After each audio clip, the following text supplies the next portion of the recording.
Today I'm going to beat Pokemon Crystal with only a Gengar. Playthrough rules are in the description. In my Pokemon Yellow series, this thing is an absolute beast. It currently has the second place time, and it is one of 2 Pokemon that have got results under 40 minutes. I am really excited to see how it does in Generation 2, because when the special stat was split into 2 separate stats, Gengar really did get the better split. It has 130 special attack and 75 special defense. Unfortunately, Pokemon like Hypno got the more unfortunate end of this split, where their special stat from Generation 1 became the special defense, and they got a new lower special attack stat. Gengar's speed is also incredible, 110. However, its HP, attack, and defense are all not particularly good. It has 60 HP, 65 attack, and 60 defense. However, the thing that makes Gengar incredible in solo playthroughs is the fact that it has a medium slow growth rate, in combination with a fantastic move pool. It starts off with one of my personal favorite moves, Hypnosis. Naturally through level up, it gets a bunch of ghost type moves, Lick, Spite.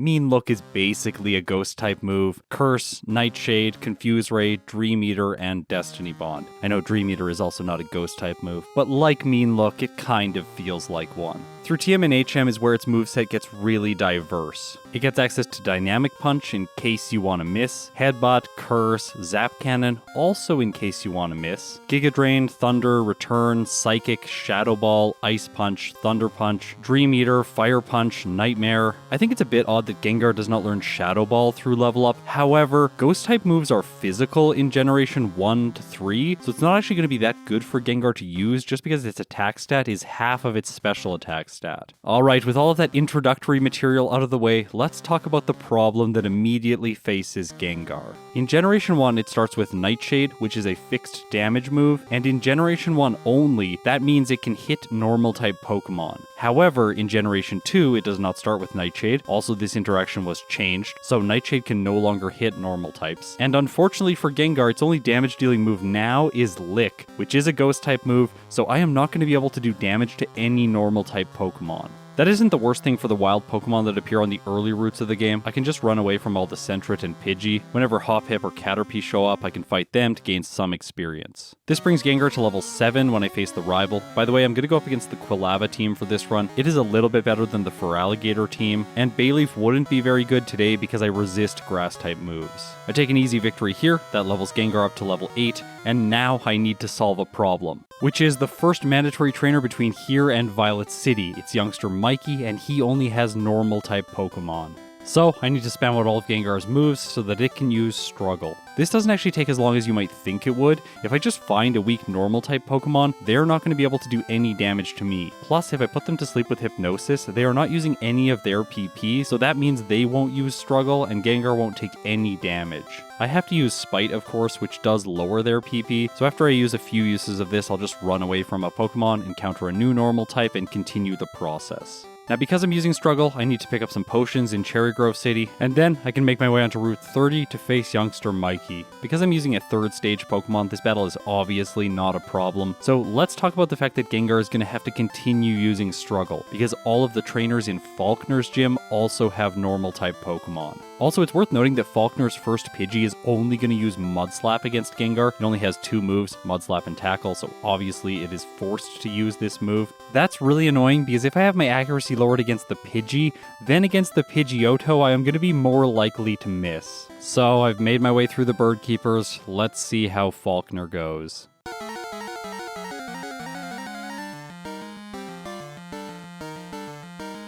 Up first is his level 7 Pidgey. Gengar uses Struggle, and it doesn't do half.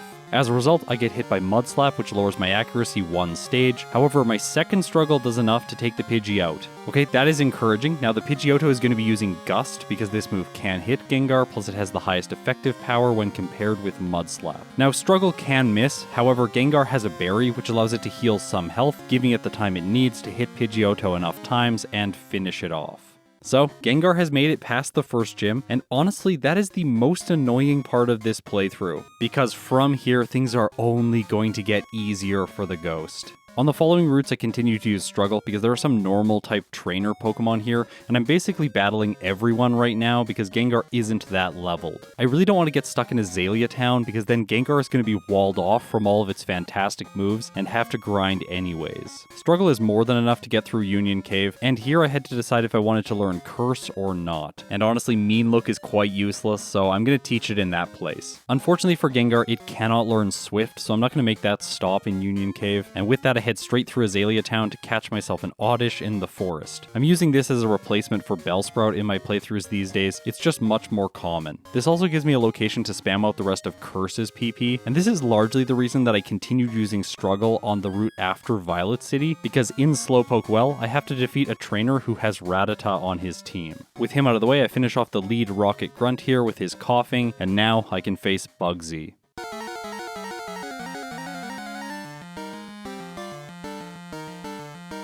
For this fight, I can finally use a move other than Struggle. Unfortunately, Lick isn't very good against the Metapod, and it takes a long time to finish off. I did consider using Curse here to speed things up, but that would be a really big misplay, so luckily I didn't do it, and I finish it off with Lick.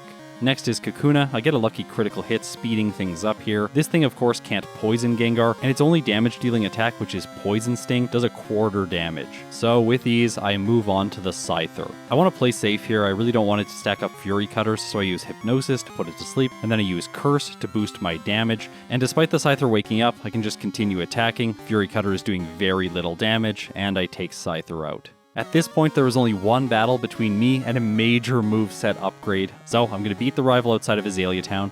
I one-hit the Ghastly with Lick.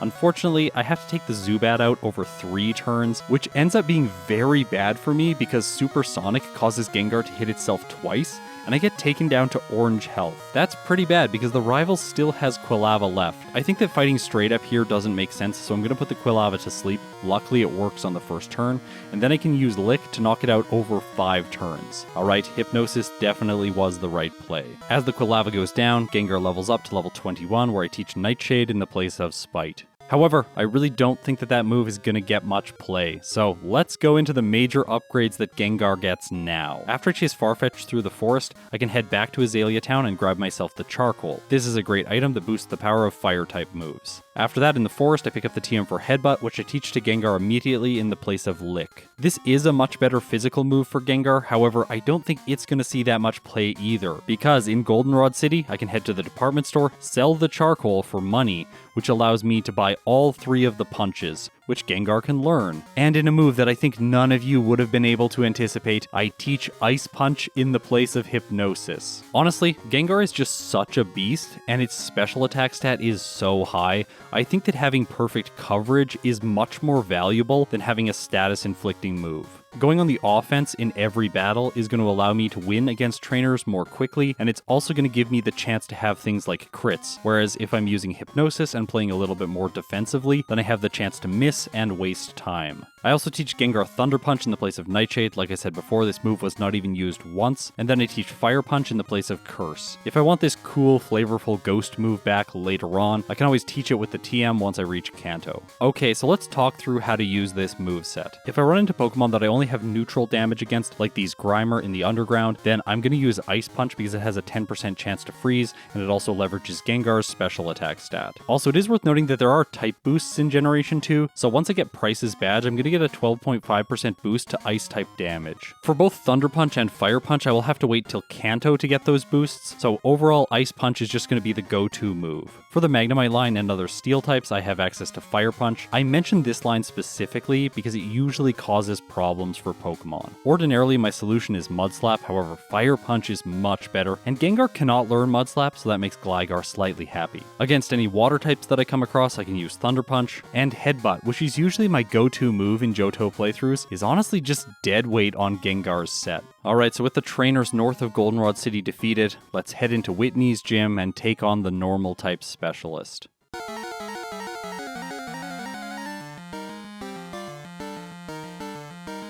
Now, if Gengar didn't have access to the punches, this battle would have been significantly more challenging, but Ice Punch is able to 2-hit the Clefairy as well as the Miltank, giving it no time to set up rollout. So that is a very easy third badge. Moving on from here, let's go through the next section of the game, Rapid Fire. I defeat the Sudowoodo, then I take on the Kimono Girls, earning myself the HM for Surf. With it, I head to Olivine City, where I complete the Lighthouse, gaining more experience for Gengar, and then I head back to the Burn Tower to face the rival. This battle is not going to be a problem because I have such fantastic coverage. Additionally, I one-hit the Haunter with Ice Punch, so the only Pokemon that could potentially deal damage to me is going to be the Quilava.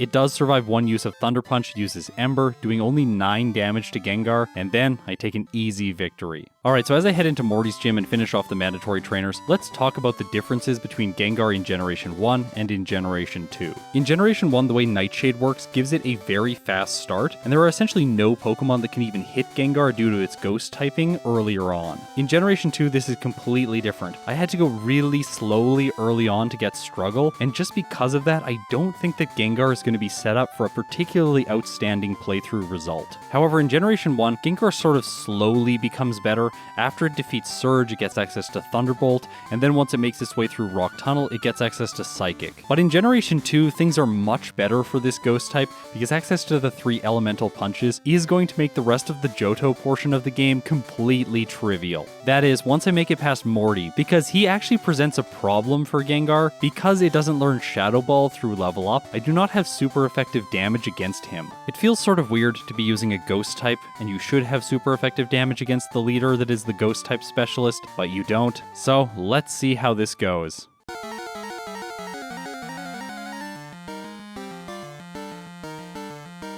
His first 2 Pokemon are Ghastly and Haunter, and both of them know Curse, so I want to be able to get 1 hits here. I finish the Ghastly off in a single hit, next is Haunter, I also finish it off in a single hit, and then I realized that I had forgotten my Mint Berry. This is very bad because if Gengar uses Hypnosis, then I will be put to sleep and it can hit me with super effective Dream Eater or Shadow Ball. However, do remember that the AI has an accuracy debuff on its Hypnosis, which means that Morty only has 45% accuracy with this move. Unfortunately for me though, it puts Gengar to sleep. Morty's Gengar uses Dream Eater, taking my Gengar under half health. The bad luck continues because my Gengar doesn't wake up, and Morty finishes me off.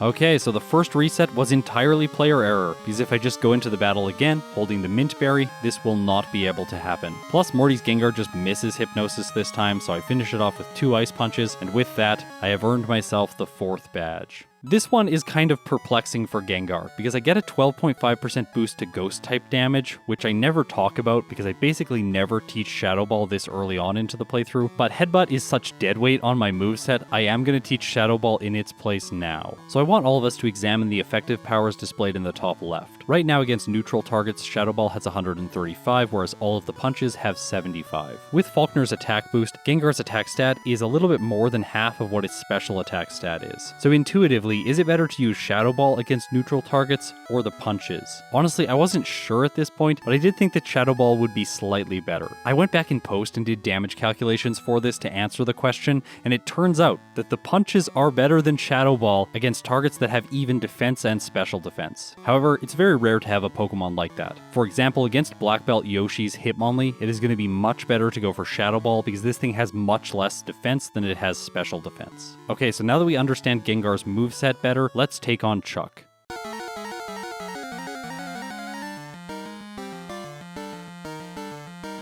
Up first is Primeape. Now this thing has slightly more special defense than it has physical defense, but I ended up deciding to go for Thunder Punch here, just so I can spam A easily through both the Primeape and the Poliwrath. Plus with the damage range that Thunder Punch had, it wouldn't have KO'd even if I had used Shadow Ball. Poliwrath is next, I have a Mint Berry, I'm outspeeding, Thunder Punch does way more than half, Poliwrath just uses Mind Reader, and so Gengar takes an easy victory. From here, we're going to do another rapid fire section. I collect useful items, a PP up, 3 rare candies, defeat the red Gyarados, crush all of the rockets in the headquarters, and then I defeat Price. Yeah, he's going to be part of this rapid fire segment because he is absolutely trash. His gym badge gives me a 12.5% boost to my special attack stat. There is a glitch, so it isn't boosting my special defense stat, by the way. Now after him I have to face Jasmine, and she is not trash, but today Gengar has no problems with her. Fire Punch one-hits all 3 of her team members. There's some Rocket plotline stuff. Normally Petrol is the hardest trainer here, but I one-hit all of his coughing and easily 2-shot the wheezing. The rival in the underground, really simple for Gengar. It just sweeps through his entire team with one-hits, except the Quilava, but it just uses Flame Wheel. However, Gengar shrugs it off, so no problems here either. In Ice Path I grab the Nevermelt Ice, and then in Blackthorn City I'm going to pick up an item, which I never talk about, the spell tag. It's available here only on Saturdays, and I'm going to show you the full footage of me walking from the Pokemon Center over to pick it up. Just because this item is so rarely used, I think that all of you should know where it is. With it picked up, I'm ready to end this rapid fire segment and face Claire. Honestly, this battle could have been part of the rapid fire segment, with Price's 12.5% boost to my special attack, his 12.5% boost to ice type moves, and the Never Melt Ice's 10% boost to ice type moves. Yeah, I one-hit all of the Dragonairs, obviously. I did use Shadow Ball against the Kingdra, it does slightly less than half. However, my second Shadow Ball rolls better damage, and I finish it off. And now we're going to jump right to the rival in Victory Road. And of course, this battle is not a problem at all for Gengar. Honestly, what can stop this thing? Well, potentially the League, because there are some bad type matchups there. Gengar is weak to Will's Psychic types, as well as Karen's Dark types, and that fight is normally very challenging. However, Gengar should have no problems against Koga, Bruno, and Lance. But that's all just theory, let's see how it actually goes.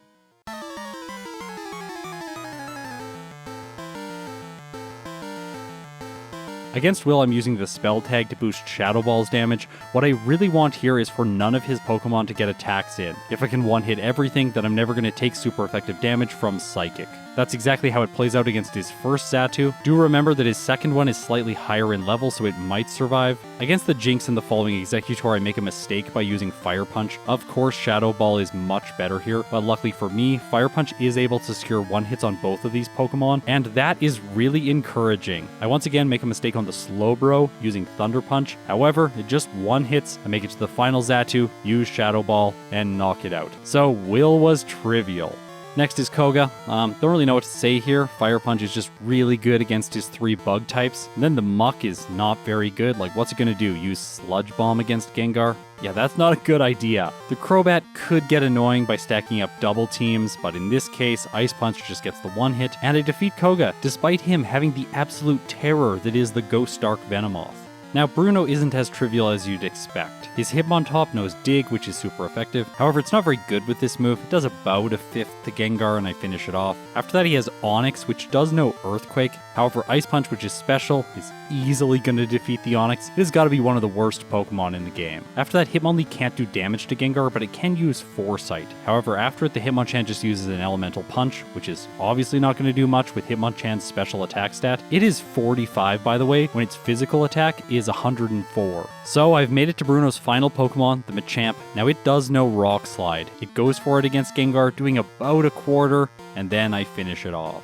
Alright, so I've made it to Karen. I anticipated that this was going to be the hardest battle to this point. However, it starts off with some good luck because Ice Punch freezes. By the way, that is the first notable freeze that I have got in this entire playthrough. I've been using a lot of this move, so it seems a little bit overdue, and it is perfect that it happened against the Umbreon, which is one of the most specially defensive Pokemon in the entire game. I finish it off for free, move on to the Murkrow, which is easily one hit, and that leads to the Houndoom. Clearly, my best attack here is Thunder Punch. By the way, in post, I ran Damage Calyx on this, and yes, Thunder Punch is doing more damage than Shadow Ball, even though the Houndoom has higher special defense. I do almost half. Houndoom hits Crunch, which does more than half, and then my next Thunder Punch fails to KO, just by a sliver. Okay, so I think it's time to use Rare Candies to get a slightly better damage range. This does unfortunately mean that I'm negating about half of a level of experience, but overall I don't think Gengar is going to need the highest level to be able to defeat Red. So I use 3 Rare Candies, taking it up to level 55, and I hope this is going to give me the 2-hit on the Houndoom. In the next battle, I once again freeze the Umbreon. That's awesome! However, this time it did get in one Sand attack, which causes me to miss on the Murkrow, and then it uses Whirlwind, switching in Abra. In my solo challenges, I just allow myself to switch back into the Pokemon that I'm using. This does mean that I take damage, so that's why I think it's fair, because it is a downside. However, here I make a mistake when I switch back in, because I thought my cursor was on Thunder Punch, but it has reset to Shadow Ball, so I don't knock the Murkrow out, and that allows it to use Whirlwind again, drawing Oddish out. I have to switch back to Gengar, taking more damage. I survive on only 13 hit points and move on to the Houndoom. However, without a critical hit, I am not going to win here, so that is a second loss against Karen. And in the next battle, without a freeze on the Umbreon, things go much worse. Because of confusion and lowered accuracy, it takes me all the way down to 17 hit points before I knock it out. Then I miss on the Murkrow, and it finishes me off. When I am losing to the Murkrow, I know that things are going badly. However, I still have rare candies, so I'm going to use 3 more to go up to the next damage rounding threshold at level 58. Now with the Nevermelt Ice, Ice Punch is doing half to the Umbreon, allowing me to take it out in 2 turns. But my accuracy still was lowered. Thunder Punch misses the Murkrow. It switches me out again. This is so frustrating, by the way. I'm sure some of you will be saying just deposit your HM users, but this overall wastes more time for Pokemon because you have to walk to Cherry Grove City after the league. Honestly, getting Whirlwinded or Roared out is very rare. This is the first playthrough where it has actually been a relevant strategy for Karen to use against me. In the next battle though, I make it back to the Houndoom, use Thunder Punch, taking it to half, Crunch takes Gengar to red, but I finish it off for the first time. So there's only 2 Pokemon left on her team. I Ice Punch the Vileplume, knocking it out in a single hit, and then against the Gengar, I can finish it off with Shadow Ball. So after a bumpy time on Karen, Gengar has made it to the champion.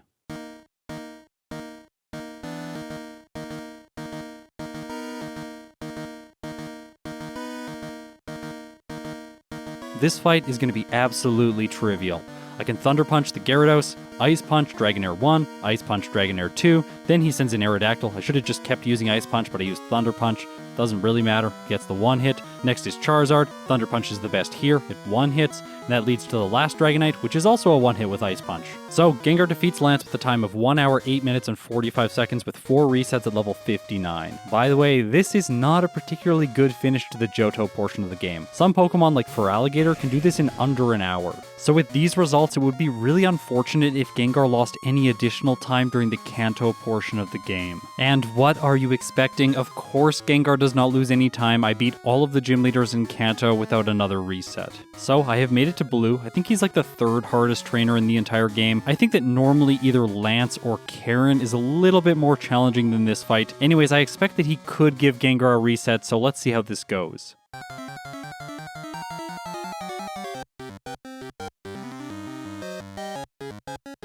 Up first is Pidgeot. I can use Ice Punch against it and get a 1 hit. That is really good. Next is Rhydon. It has low special defense, so I'm able to knock it out with a single Ice Punch and move on to the Alakazam, which I easily outspeed and one-shot with Shadow Ball. Thunder Punch does 4 times damage to Gyarados, so that's an easy knockout. By the way, I did not waste time grabbing Thunderbolt, even though Gengar can learn it from the move tutors. I'm not sure if I'm going to keep this move for Red, so I figured that would just be wasted time because most of the gym leaders in Kanto are going to be easy either way. Against the Arcanine, this is still my best move, and it is doing more than half, so I'm able to knock it out over 2 turns and move on to Blue's final Pokemon, which is Exeggutor. I thought that Shadow Ball was going to get the 1 hit, but it just barely doesn't. However, Exeggutor just goes for Solar Beam, taking in Sunlight, and I finish it on the next turn. Alright, so that was a very easy Blue fight. With it over, I can use my final 4 rare candies to take Gengar up to level 70, and now I'm ready for Red.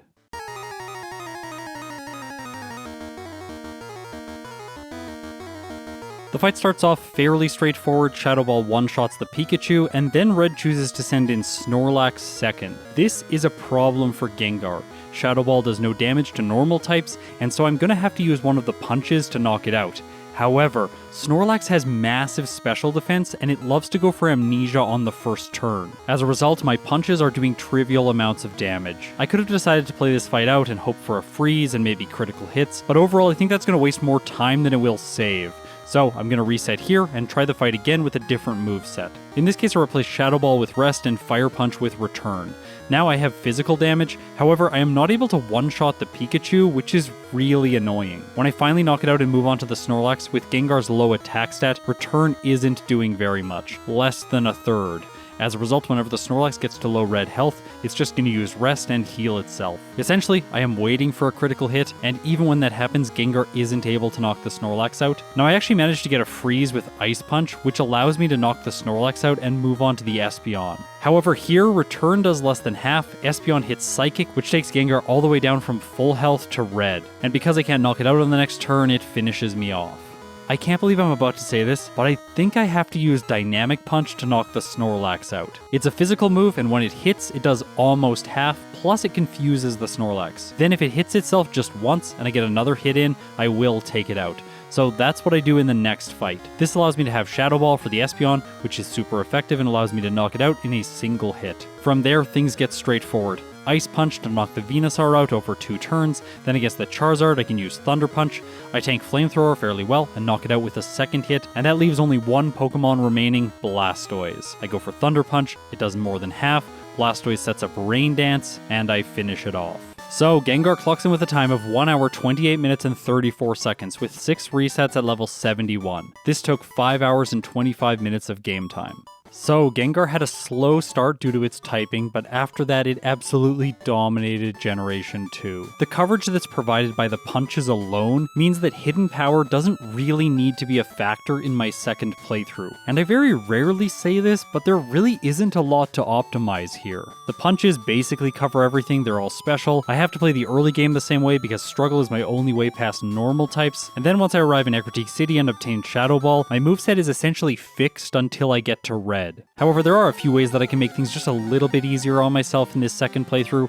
I can go with Hidden Power Dark, which is a special move, and it's really useful to defeat Morty and his team of ghosts. However, after that I'm just going to switch to Shadow Ball anyways, and the playthrough will proceed as it did last time. Now let's talk about the one optimization that was required. Karen gave me a lot of problems in my previous playthrough, so I'm specifically targeting her as the one major change in this route. In this case, after I beat Koga and level up to level 54, I can use all 7 of my rare candies to bring Gengar up to level 61 before I face Bruno. Using 7 rare candies here has no downside. I will still arrive at Red at the proper level and be able to defeat him with ease, and I will also have the most health and damage for Karen. Plus, last time when I defeated her at level 58, I only had a 24% chance to 2-hit the Umbreon with Ice Punch, whereas at level 61, I have a 96% chance. Outside of the Umbreon, the fight is no different. I have 1 hits on the Vileplume, the Gengar, and the Murkrow, and I have to 2-hit the Houndoom with Thunder Punch. So there's only one way I can lose here, which is exclusively if my accuracy is lowered and I miss at some point during the fight. I really don't want to miss on the Houndoom because it has a 49% chance to 2-hit me with Crunch. But in the case of my second playthrough, I don't have any problems against Karen, and I defeat her on my first attempt. So now we're going to jump ahead to when I beat Blue. My target level here is level 69. This is so that I can use the 3 rare candies from Kanto to level Gengar up to level 72. I targeted a finish that is 2 levels higher, specifically for my damage ranges against the Pikachu with Shadow Ball. At level 70 with the Spell Tag, I have an 88% chance to knock it out in 1 hit, which leaves some room for it to mess me up with Charm, lowering my attack stats so that I can't do as much damage to the Snorlax with Dynamic Punch. However, at level 72, I have a guaranteed 1 hit. That is, if I was using the Spell Tag, I made the mistake not bringing it into this battle, so I only had a 55% chance to 1-hit the Pikachu, but luckily in this fight, I get it. From there, things are honestly straightforward. I just have to hit the Snorlax twice with Dynamic Punch to knock it out. Because of its moveset, it can't do any damage against me, so you can see it's just spamming Amnesia until it fully sets up, giving me the time I need to knock it out. After that, all of Red's Pokemon are simple. I have a 1-hit on the Espeon, a 2-hit on the Venusaur, a 2-hit on the Charizard, as well as a 2-hit on the Blastoise. So in my second playthrough with Gengar, I clock in with a time of 1 hour, 21 minutes, and 33 seconds, with 0 resets at level 73. This took 5 hours and 16 minutes of game time. Now, while these 4 metrics are outstanding, there is one far more important metric, which is the number of times I bonked into walls. So in the first playthrough, I bonked into walls 1,415 times, but in my second playthrough, I only bonked into walls 1,379 times. So I did end up improving my results in the most important metric. Alright, so let's summarize these runs. I think if you're a Gengar fan, you'll probably be a little bit disappointed with this result. Its time does not earn it a placement in the S tier, it actually doesn't even earn it a place in the A tier. Venusaur was faster than it by 20 seconds, so today it earns itself the second spot in the B tier. It's worth saying though that this is by no means a bad performance. But it is quite frustrating because I honestly think Gengar could have been great in Generation 2 if they had given it a psychic move to start with. Starting off with Dream Eater or even Confusion would have allowed it to get through the early game so much faster and likely earn itself a spot in the A or S tier. So today the mighty has fallen. It was unable to maintain its dominant performance from Generation 1 in Generation 2. This makes me very curious as to how Gengar will perform in Generation 3, but we are probably going to have to wait until next year to find that out. Because for now, I don't intend to be playing Pokemon Emerald with any Kanto Pokemon.